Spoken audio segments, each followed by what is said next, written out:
मुंबई की बोरीवली से एक महत्वपूर्ण खबर सामने आई है। उत्तर मुंबई के करीब 20,000 हिंदी भाषी रिक्शा एवं टैक्सी चालकों ने मराठी भाषा का प्रशिक्षण पूरा किया है। मराठी भाषा सीखने के बाद सफल हुए चालकों को प्रमाण पत्र देकर सम्मानित किया गया है। बोरीवली के कोरा केंद्र में मैदान में आयोजित इस भव्य समारोह में महाराष्ट्र के उप मुख्यमंत्री एकनाथ शिंदे भी मौजूद रहे। महाराष्ट्र के उप मुख्यमंत्री एकनाथ शिंदे के मार्गदर्शन में शिवसेना विधायक प्रकाश सुर्वे की पहल पर मेरी मराठी संवाद मराठी अभियान चलाया गया। इस अभियान के तहत उत्तर मुंबई के अलग अलग क्षेत्रों में 6 प्रशिक्षण केंद्र शुरू किए गए, जहां हिंदी भाषी रिक्शा एवं टैक्सी चालकों को रोजमर्रा के संवाद में उपयोगी मराठी भाषा का प्रशिक्षण दिया गया। प्रशिक्षण पूरा होने के बाद परीक्षा आयोजित की गई। परीक्षा में सफल करीब 20,000 रिक्शा एवं टैक्सी चालकों को प्रमाण पत्र प्रदान किए गए। बोरीवली के कोरा केंद्र में मैदान में आयोजित समारोह में उप मुख्यमंत्री एकनाथ शिंदे ने चालकों का उत्साह बढ़ाया और मराठी भाषा सीखने की इस पहल की सराहना की।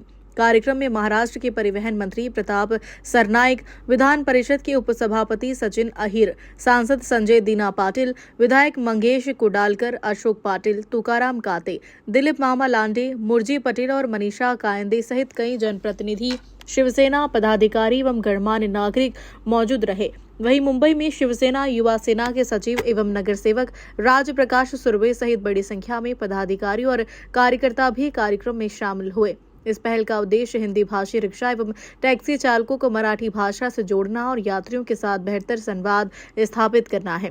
मुंबई से रोहित जायसवाल की रिपोर्ट।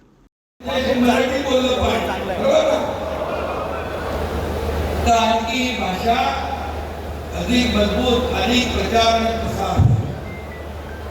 मी आपल्याला एवढं सांगतो,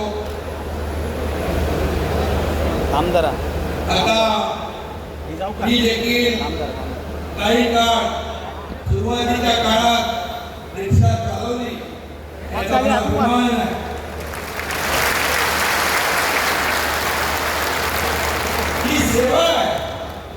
ही सेवा वेगवेगळ्या माध्यमातून आपण करू शकतो, पण जे काही आपण व्यवसाय करू, जो काय आपण ज्या व्यवसायामध्ये आपण राहू तिथं प्रामाणिक राहिलं पाहिजे ना, इमानदारीमध्ये आपण ते काम केलं पाहिजे। आणि म्हणून कितीतरी बघा, रिक्षा चालक, टॅक्सी चालक, मालक यांच्या रिक्षामध्ये, टॅक्सीमध्ये कधी कधी पॅसेंजरचे पैसे राहतात, कधी कधी सोन्याचे दागिने राहतात। तो रिक्षा चालक, मालक, तो टॅक्सी चालक पोलीस स्टेशनला जातो आणि सांगतो, बघा हे माझ्या रिक्षामध्ये राहिले सामान पॅसेंजरचं। आणि त्या रिक्षा, टॅक्सी चालक, मालक जो कोणी असेल त्याचं समाजामध्ये नाव होतं ना, मोठं नाव, ते आदर्श रिक्षा चालक, आदर्श टॅक्सी चालक। ही प्रामाणिक भूमिका आपण अनेक लोक ठेवतात। आम्ही बघतो, वर्तमानपत्रात वाचतो, टीव्हीत पाहतो, अमुक ठिकाणी अशी घटना घडली आणि एका फॅमिलीचं लग्न ठरलं होतं आणि ते सगळे लग्नाचे दागिने त्या रिक्षामध्ये राहिले। पण त्या रिक्षा चालक जाऊन त्यांनी पोलीस स्टेशनला गेला आणि त्या फॅमिलीला सगळे दागिने परत मिळाले, त्यांचं लग्न झालं, त्यांचं पूर्ण कायदा आणि म्हणून असे लोक कुठल्याही क्षेत्रामध्ये असू द्या, प्रामाणिकपणे आपलं काम आपण केलं पाहिजे। आणि तुम्ही मराठी भाषेवर प्रेम करण्याचं प्रामाणिक काम केलं, त्याबद्दल तुम्हाला पुन्हा एकदा मी मनापासून धन्यवाद करतो।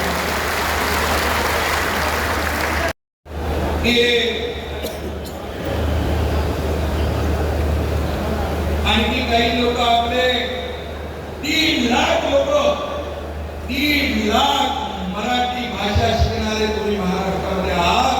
3 लाख लोक पहिल्या टप्प्यात मराठी शिकले, 1,60,000। आणि याचा आनंद, याचा अभिमान, आणि म्हणून हा अभिमान तुम्ही बाळगा। मी मनापासून आपल्याला धन्यवाद देतो. आपली संस्कृती परंपरा आपण पुढे न्यायची आहे. पुढे न्यायची आहे ना. आता पहिला सण कुठला आहे? आता गोविंद उत्सव येतोय. तो देखील मोठ्या धूमधामपणे आपण साजरा करायचा. नंतर गणपती बाप्पा, गणपती बाप्पा. माहिती वगैरे का होणार आहे? वर खाली करू नका.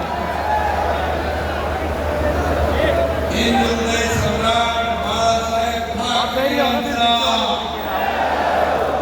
हिंदुहृदय सम्राट बाळासाहेब ठाकरे यांचा, धर्मवीर आनंद दिघे साहेबांचा, धर्मवीर आनंद दिघे साहेबांचा, रिंग कैसी कैसी कर रहे हो तुम्ही? सगळ्या मराठी बोलणाऱ्या रिक्षा टॅक्सी चालकांचा. काय वाटतंय? आणि उलट तुमचा धंदा व्यापार जो आहे हे असं मराठीचं भाषा बोलल्यामुळे, मराठी संवाद साधल्यामुळे वाढणार आहे. वाढणार ना? लोकांना बरं वाटतंय ना? आता पॅसेंजरला पण बरं वाटतंय, मलाही बरं वाटतंय. आणि एक जे काही आपले जे संबंध आहे, हे संबंध जे आहेत हे संबंध अधिक मजबूत होते. प्रकाश सुर्वे तर तुम्ही आहेतच. प्रकाश सुर्वे सगळ्या कामामध्ये पुढे असतो. गणपती आहे, गोविंद आहे, सगळ्या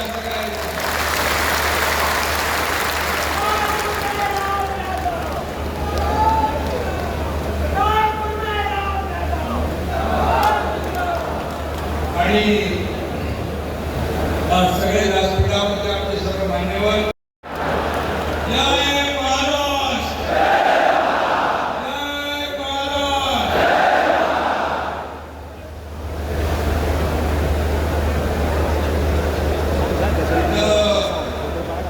एवढी प्रचंड गर्दी झालेली आहे. मी येत होतो तर ते रस्ता पूर्णपणे सगळ्या आपला मराठी शिकणाऱ्या रिक्षा टॅक्सी चालक मालकांची गर्दी होती. आणि मराठीवर सक्ती करणारी नाही तर मराठीवर भक्ती करणारी गर्दी आहे.